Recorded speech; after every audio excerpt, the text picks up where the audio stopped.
Hi everyone, this is Saket sir here. As you know that we are studying the first chapter of Flamingo named The Last Lesson and already got brief summary and the explanation of initial paragraphs in the last two videos. So once again I am here to recall the previous point of this chapter that you may continue the story. It is needed. आप story आगे समझ सकें इसके लिए ये ज़रूरी है कि जो पीछे आप पढ़े हैं लास्ट दो वीडियो में उसका मैं थोड़ा सा हिंट आपको दे दूं ताकि आप स्टोरी को कंटिन्यू कर सकें। So listen very carefully. The main character of this story is French means narrator Alphonse Daudet himself, who is a young schoolboy in the French region of Alsace-Lorraine district, who hates to do school work. वो नफरत करते थे क्या करने से? School work करने से वो नफरत करते थे, पसंद नहीं किया करते थे स्कूल वर्क करना।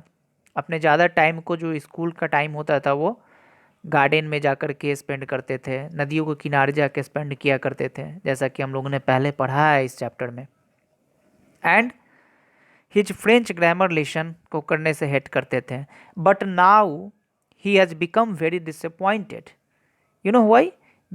To know this that this is his last French lesson by his teacher M Hamel. M Hamel के बारे में भी आपने पढ़ा है।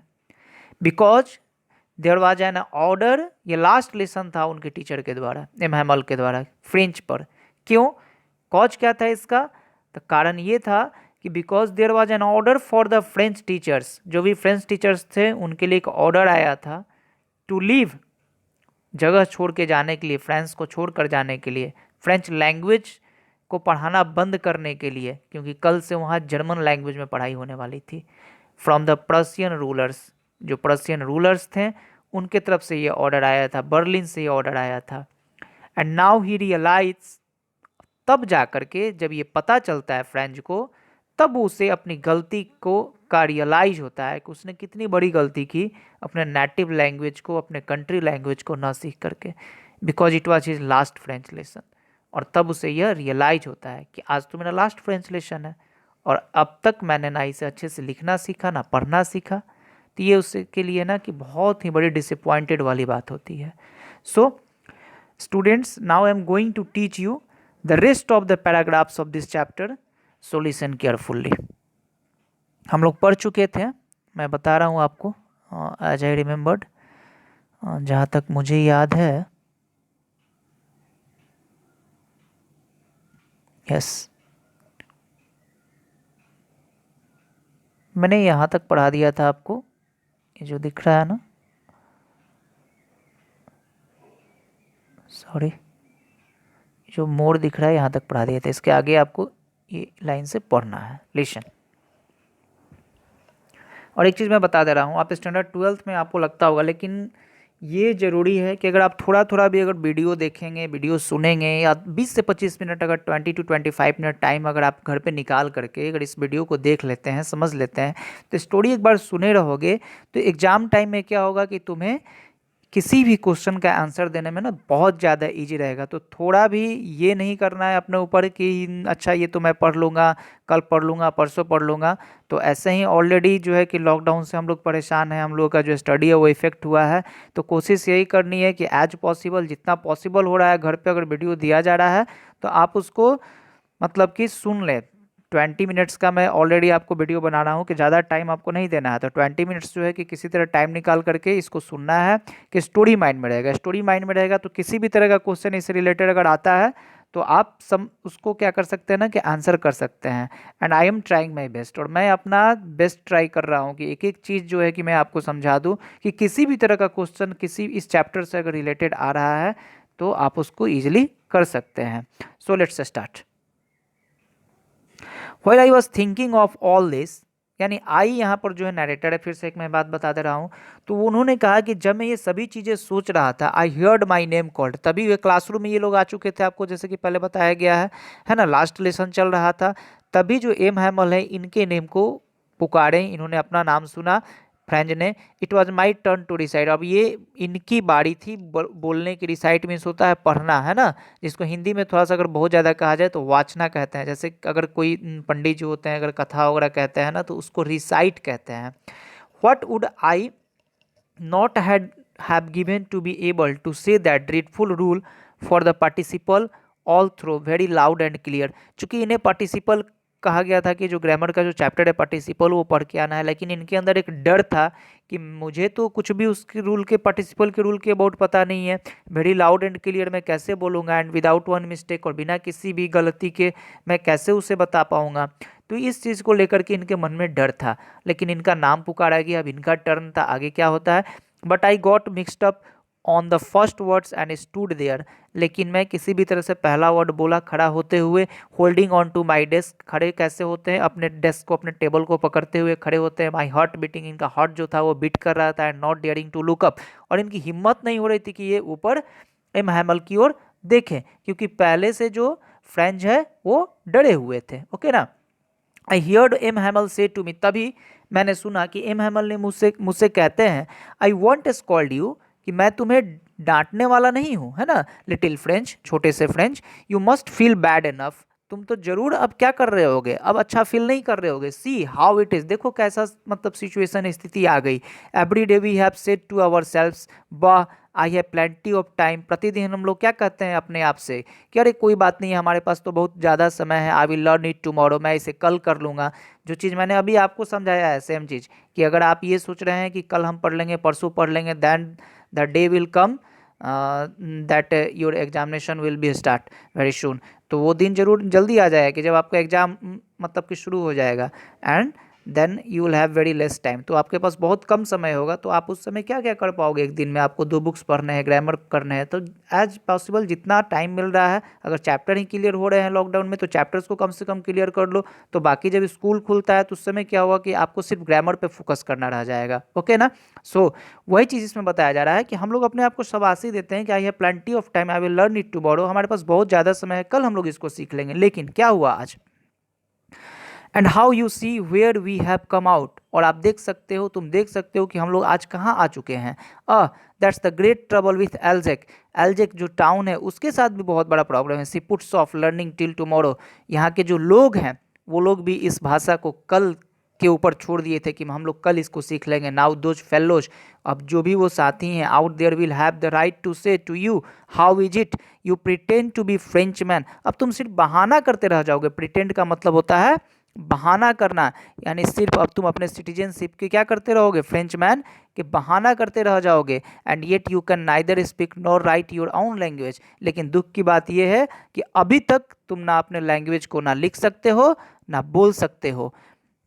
But you are not the worst poor little French, we have all a great deal to reproach ourselves with, लेकिन इसमें सिर्फ तुम्हारी गलती नहीं है, हम सभी की गलती है इस स्थिति को, इस सिचुएशन को क्रिएट करने में, कि आज हम लोगों ने इस लैंग्वेज को नहीं सीखा। कॉज क्या है, हम सभी क्यों इसके लिए गिल्ट है, because your parents we are not anxious enough to have you learn, क्योंकि जो तुम्हारे पेरेंट्स थे वो भी बहुत ज़्यादा क्यूरियस नहीं थे तुम्हें यह लैंग्वेज सिखाने के लिए। They prefer to put you to work on a farm, वो क्या पसंद करते थे, तुम्हें खेतों में काम कराना पसंद करते थे, और एट द मिल्स, मिल्स में काम कराना पसंद करते थे, so as to have a little more money, ताकि वो कुछ पैसे कमा सके।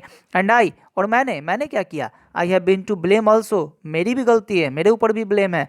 Have I not often sent you to water my flowers instead of learning your lessons, क्या तुम दुखी क्यों होते हो, क्या मैंने कभी कभी तुम्हें नहीं भेजा अपने गार्डन में, अपने फ्लावर्स में क्या करने के लिए, वाटरिंग करने के लिए, पानी देने के लिए, जबकि तुम्हें उस समय क्या करना चाहिए था, instead of learning your lessons, जबकि तुम्हें उस समय अपना लेसन सीखना चाहिए था। And when I wanted to go fishing did I not just give you a holiday, है ना, और जब भी मैं क्या करना चाहता था, फिशिंग करने जाता था, तो मुझे उस समय तुम्हें हॉलीडे नहीं देना चाहिए था, मैं भी तुम्हें क्या करता था, छुट्टियां दे दिया करता था, और तुमने इस कारण भी इस लैंग्वेज को नहीं सीखा। Then from one thing to another, M. Hamel went on to talk of the French language, saying that it was the most beautiful. अब जो है कि यहाँ से क्या होता है, इसके बाद इतनी सारी बातों के बाद एम हैमल स्टार्ट करते हैं फ्रेंच लैंग्वेज के बारे में बात करना कि फ्रेंच लैंग्वेज कैसा है। वो कहते हैं कि it was the most beautiful, ये बहुत ही खूबसूरत लैंग्वेज था, है ना। आगे, लैंग्वेज इन द वर्ल्ड, दुनिया की बहुत ही खूबसूरत लैंग्वेज है ये। द क्लियरेस्ट, साफ सुथरी, द मोस्ट लॉजिकल, एक लॉजिकल लैंग्वेज है। That we must guard it among us and never forget it, इसे हमें बचा करके रखना चाहिए, इसे कभी नहीं भूलना चाहिए। Because when a people are enslaved, क्यों? क्योंकि जब जो लोग होते हैं वो क्या हो जाते हैं, इंस्लेप्ड हो जाते हैं, है ना।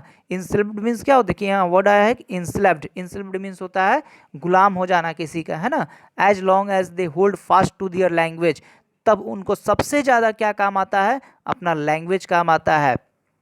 एज इफ, मानो they had the key to their prison, और जब वो किसी की कैद में होते हैं, दूसरे देश के दूसरे लोगों के कैद में होते हैं, तो उनका लैंग्वेज ही उस प्रिजन में की का काम करता है। Then he open the grammar and read us our lesson, तभी उन्होंने क्या किया, फ्रेंच ग्रामर को उन्होंने ओपन किया और हमारा लेसन पढ़ाना हम लोगों को शुरू किया। I was amazed to see how well I understood it, और मैं बहुत अमेज्ड था, यह देख करके आश्चर्यचकित था कि आज मुझे कितनी अच्छी तरह से what ever he was teaching, जो कुछ भी वो पढ़ा रहे थे मुझे समझ में आ रहा था।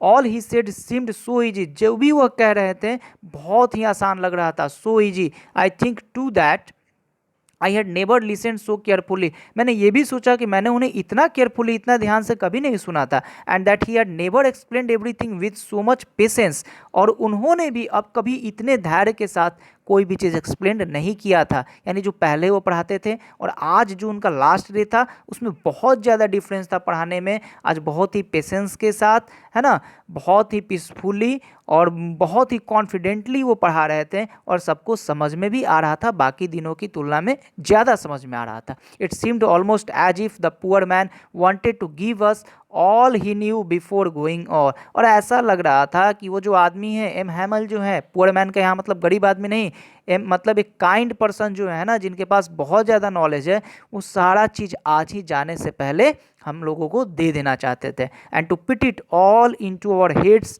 एट वन स्ट्रोक, और सब कुछ हमारे दिमाग में डाल देना चाहते थे एक ही बार में, एक स्ट्रोक में, है ना, टोटल फ्रेंच ग्रामर को डाल देना चाहते थे।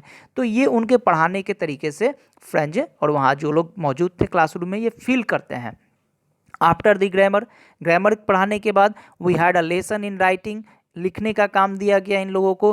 That day M Hamel had new copies for us, और उस दिन एम हैमल ने इन लोगों के लिए नई कॉपियाँ लेकर के आए थे। Written in a beautiful round hand, और इन्होंने क्या कहा लिखने के लिए, सब पे फ्रेंच एलेक, फ्रेंच एलेक, सब पे फ्रेंच एलेक लिखा गया। They looked like little flags floating everywhere in the school room, और वो किस तरह से दिख रहे थे, जैसे कि झंडे जो हैं फ्रांस के, वो पूरे रूम में लहरा रहे हैं लिखने के बाद। In the school room hung from the rod at the top of our desk, और डेस्क के ऊपर जो रॉड लगा हुआ था उसके ऊपर ये जितने भी पेजेस पे क्या लिखा हुआ था, फ्रेंच एल्जेक लिखा हुआ था, सबको उसके ऊपर पेस्ट कर दिया गया, और वो अब फ्लैग की तरह लग रहा था कि लिटिल फ्लैग है फ्रांस का, और बहुत खूबसूरत लग रहा था देखने में।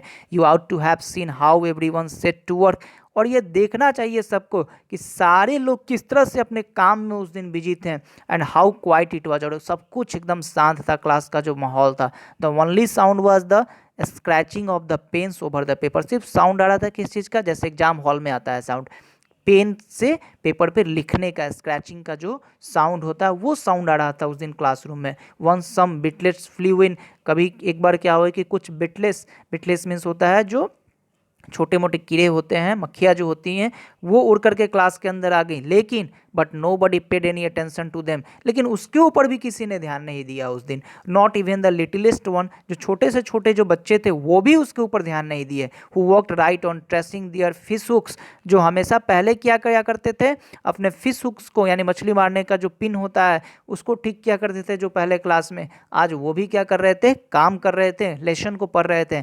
एज इफ, मानो, दैट वॉज फ्रेंच टू, मानो कि आज पूरी फ्रेंच वो लोग सीख जाएंगे। On the roof the pigeons cooed very low, और छत पे क्या है ना कि जो पिजन्स थे, जो कबूतर थे, वो भी धीरे धीरे अपने आवाज़ को निकाल रहे थे। And I thought to myself, तभी मैंने खुद में एक चीज़ सोचा, will they make them sing in German even the pigeons, क्या जो बर्लिन से जो ऑर्डर आया है इंसानों के लिए आया है कि अब आपको फ्रेंच नहीं बोलना है, फ्रेंच नहीं पढ़ना है, you will have to speak German in the same way. क्या ठीक इसी तरह जो पिजेंस हैं, जो पक्षी हैं, क्या वो भी जर्मन में गाना गाएंगे, जर्मन में बोलेंगे? Is it possible? क्या ये पॉसिबल है? क्या ये ऑर्डर उनके लिए भी है?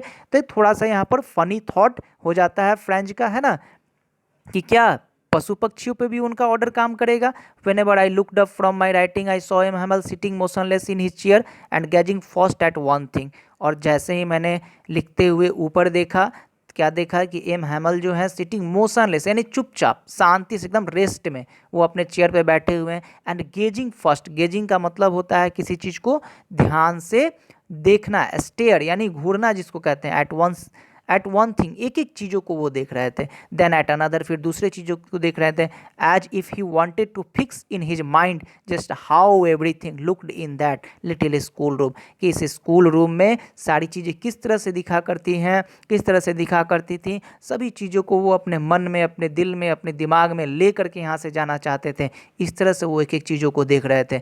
जैसे कहीं आप टूरिस्ट प्लेस पे जाते हैं तो जो नई चीज़ें आप देखते हैं तो बहुत ज़्यादा ध्यान से आप उसको देखते हैं, कि क्योंकि आप वहाँ फर्स्ट टाइम गए हैं, फिर आए या ना आए, तो आप सारे जो साइट्स हैं, जो सीन्स हैं, उसको आप अपने दिमाग में, दिल में, मन में, है ना, अपने आँखों में उसको उतार करके ले करके जाना चाहते हैं। ठीक उसी तरह उस क्लासरूम के एक एक चीज़ को एम हैमल अपने मन में बिठा रहे थे। For 40 years he had been there in the same place. ये भी याद रखना है कि कितने साल तक वहाँ उन्होंने सर्विस दिया, 40 ईयर्स तक एक ही जगह पर उन्होंने काम किया था। With his garden outside the window and his class in front of him. उस क्लास के बाहर जो है, चूँकि वो उसी स्कूल में रहा करते थे, तो उनका गार्डन था, है ना, विंडो के बाहर दिखाई दे रहा था। और उस क्लास के आगे जो है ना कि और भी सारी चीज़ें थी, तो सब चीज़ को वो देख रहे थे, एक एक चीज़ को वो देख रहे थे। Just like that only the desk and benches had been worn smooth. सिर्फ क्या हो गया था ना कि जो डेस्क जो था, जो बेंच था, जो था वर्न स्मूथ, मतलब वो क्या हो गया था, जो पहले एकदम नया था अब वो सब क्या हो गया था, वर्न मीन्स घिस जाना, सब घिस गया था। तो walnut trees in the garden were taller, और पहले जैसा अब कुछ भी नहीं था, जो वॉलनट ट्री जो था गार्डन में वो भी अब बड़ा हो गया था। And the hopping that he had planted himself, hopping जो है कि एक प्लांट है जो कि क्लाइंबर है ना, वो भी अपने आप में क्या हो गया था, वो बड़ा हो गया था। Twined about the windows to the roof, वो विंडोज से होते हुए छत तक चला गया था। How it must have broken his heart to leave it all poor man. और इसने फील किया, फ्रेंच ने क्या फील किया, कि इन सभी चीज़ों को देख करके, जिसके साथ उनका बहुत स्ट्रॉन्ग रिलेशन है, डेली का रिलेशन है, 40 ईयर्स का रिलेशन है, कैसे इन सभी चीज़ों को वो छोड़ करके जाएंगे, जाने समय ज़रूर उनका दिल टूटा होगा, ये सब चीज़ सोच करके। To hear his sister moving about in the room above packing their trunks, और उन्हें आवाज़ सुनाई देती है ऊपर, उनकी जो सिस्टर होती है, ट्रंक जो होता है, बक्सा जो होता है, बॉक्स जो होता है, उसको वो पैक कर रही है ना, उनके ही कमरे में। क्यों? क्योंकि for they must leave the country next day, क्योंकि इस देश को उन्हें अगले दिन छोड़ करके जाना है। तो वो लोग पैकिंग भी उनके फैमिली वाले स्टार्ट कर दिए थे।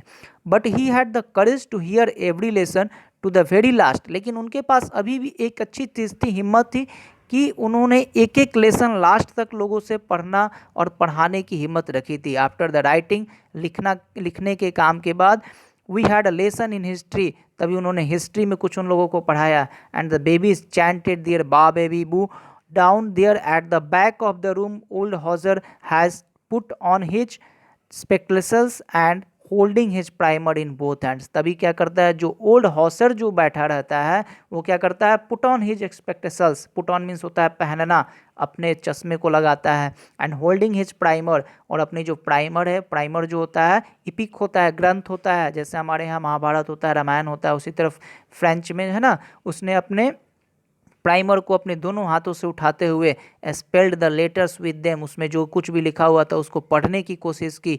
यू कुड सी, हम देख सकते थे, आप देख सकते थे, that he too watch crying, even जो ओल्ड हॉसर था वो भी उस समय क्या कर रहा था, रो रहा था, है ना। हिज वॉइस ट्रिम्बल्ड, उसके जो आवाज़ थे, ट्रिम्बल्ड मीन्स होता है कांपना, थरथराना, वो कांप रहे थे विथ इमोशन। और क्यों कांप रहे थे? क्योंकि इमोशन था उसके अंदर, है ना। सिंपैथी थी किसके लिए?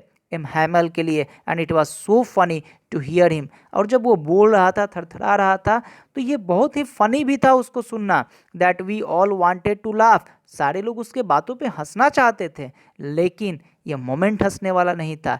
तो एंड क्राई, तो लोग क्या थे, दुख में थे। How will I remember it that last lesson, और सभी लोग कहते हैं कि कैसे हम लोग इस लास्ट लेसन को याद रखेंगे, ये कभी भूलने वाली चीज़ नहीं है। All at once the church clock struck 12, और तभी क्या होता है, जो चर्च होता है उसकी घड़ी पे जो होती है 12 बजते हैं। Then the Angelus at the same moment the trumpets of the Prussians, तभी जो एंजलस होता है, ट्रम्पेट्स ऑफ द पर्सियन मतलब जो पर्सियन जो सैनिक्स होते हैं, सोल्जर्स होते हैं, वो आते हैं रिटर्निंग फ्रॉम ड्रिल, ड्रिल मतलब अपने ट्रेनिंग के बाद वहाँ से वो वापस आते हैं। साउंडेड अंडर आवर विंडोज, और विंडो की तरफ से आवाज़ लगाते हैं और कहते हैं जाने के लिए। तभी M Hamel stood up, M Hamel क्या करते हैं, खड़े हो जाते हैं। वेरी पेल, वेरी पेल का मतलब होता है पेन, यानी बहुत ज़्यादा दुख में, बहुत ज़्यादा दर्द में। In his chair I never saw him look so tall, और मैंने कभी उनको इस तरह से यानी एकदम सीधे खड़े हो जाते हैं, इतना लंबा कभी नहीं देखा था, यानी आज वो साफ एकदम नज़र आ रहे थे। माई फ्रेंड्स, और उन्होंने कहा कि said I but something choked him, he could not go on, इतना कहने के बाद वो रुक गए, यानी शायद रो रहे थे और वो आगे नहीं बढ़ सके, यानी आगे वो कुछ भी नहीं कह सके, क्योंकि उनकी आंख भर आई थी, उनके आवाज़ भर आया था, क्योंकि it was the time to leave, यह समय था छोड़ने का, ये लास्ट चैप्टर था, ये लास्ट लेसन था, ये लास्ट क्लास था उनका 40 ईयर सर्विस का। Then he return to the blackboard, फिर वो वापस जो कुछ वो कहना चाहते थे नहीं कह पाए, वो ब्लैक बोर्ड की तरफ बढ़ते हैं। Took a piece of chalk, एक चौक का टुकड़ा लेते हैं, लिया, and bearing on with all his might he wrote as large as he could, और अपनी पूरी ताकत के साथ उन्होंने बड़े से बड़े लेटर में बोर्ड पे लिखा।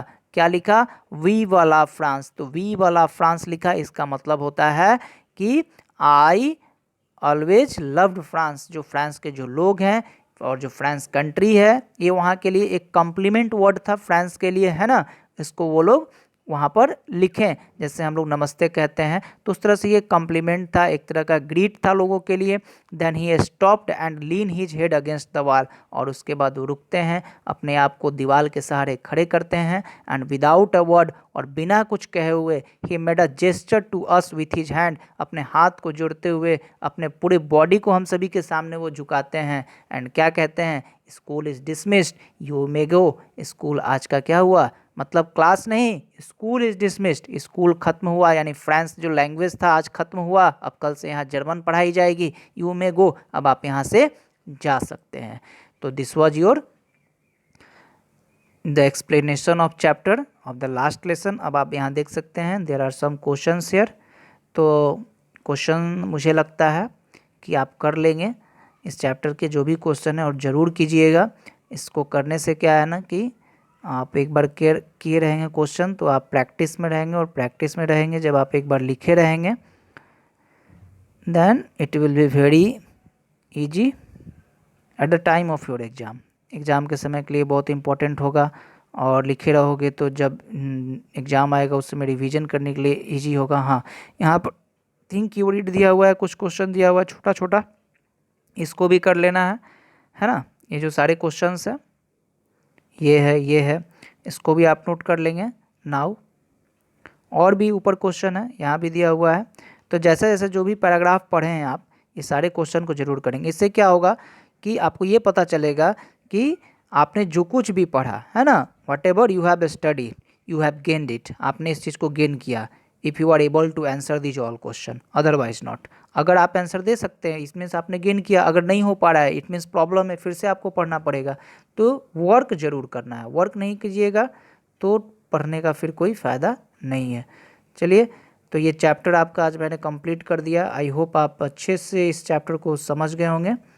The last lesson written by Alphonse Daudet, and really it was very interesting chapter, and we learned here how our native language, our country language is important for us, and we must learn it instead of other language, यानी दूसरे language के बाद भी हमें पहले अपना language लिखना, पढ़ना, है ना, और बोलना, तीनों ये ज़रूर सीखना चाहिए। So thank you, and we will meet with next chapter in next video. So thank you, have a nice day, bye.